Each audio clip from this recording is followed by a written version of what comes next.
Hello guys, hello. All right, another 5-minute client lab read for you.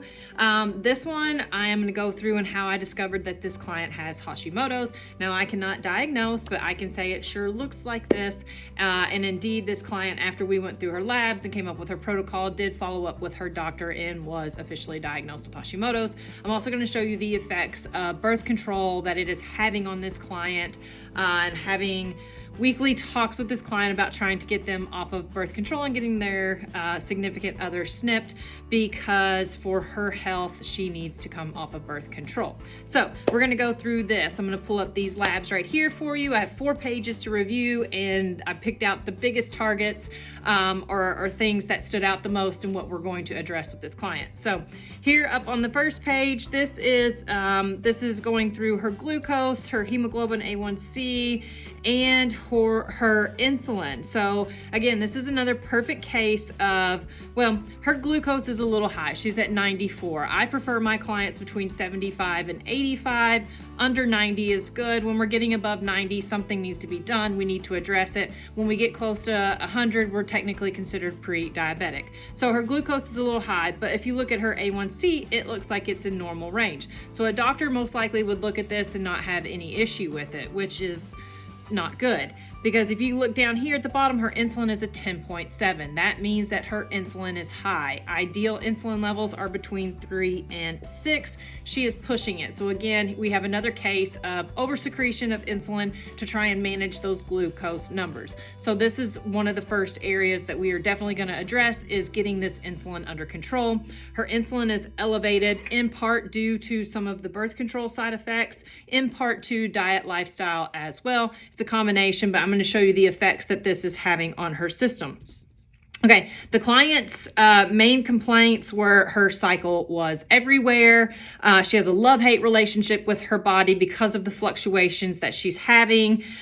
She has severe cramps with her cycle. It's incredibly irregular, 1 month on, 1 month off, spotting, just lots of irregularities going on. She has low motivation in the gym, just not overall feeling very good, and has put on some weight despite doing all the things that she knows to do. So from here, we're going to look at this next page. Here you can see some of her sex hormones at the top. These are, her progesterone is basically in the dumps and her estrogen is basically in the dumps.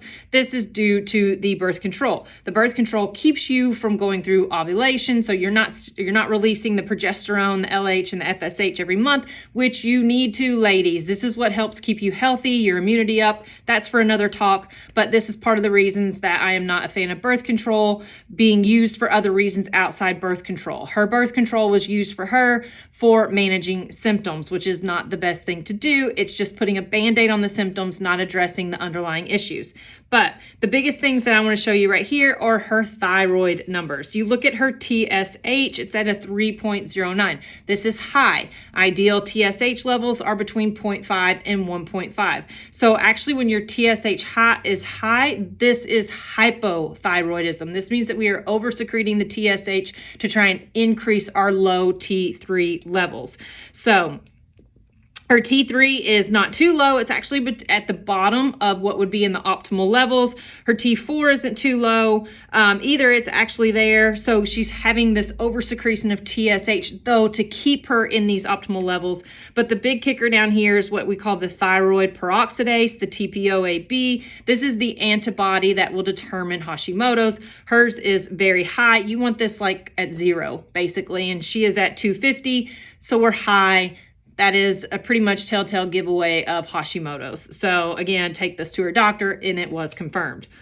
Moving on, we go on to the next page where we see her cholesterol is high. This is typically birth control can cause this as well. As you can see, it's just her LDL, and that's typically the one that it affects. So the LDL, and that's because of inflammation that's going on in the system. I'm going to show you something else in just a second that confirms that. And then her vitamin D is low. It's at 36.4 nanograms per milliliter. We want this between 80 and 100. So we're going to help get that number up. This will help with mood. This will help with motivation to get in the gym. This will just make her feel better getting that number up.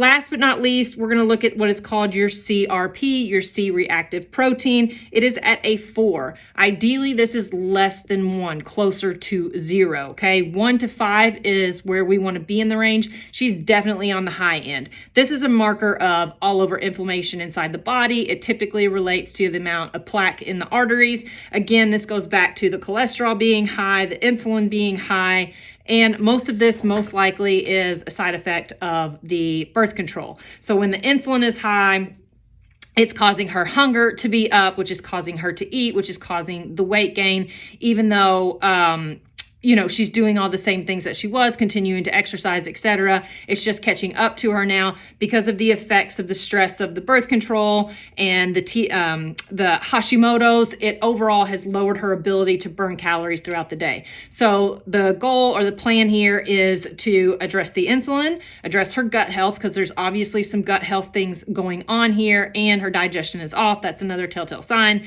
So we're going to get both of those fixed while we're supporting the thyroid. I'm going to give her some vitamins, some nutrients to help support the thyroid, a supplement that kind of acts as a decoy that will allow the antibodies to kind of go after this decoy and allow her thyroid to heal, is the simplest way to put our plan, and just kind of knocking down one domino at a time. So I hope you enjoyed this. I hope this was helpful for you. This is just, again, a little bit more about what I do with my hormone and gut health clients and helping them feel better and getting answers when they're not getting them from their doctors. So thanks for sticking with me. It was a little over 5 minutes, but not much. This was a bigger case. So see you later.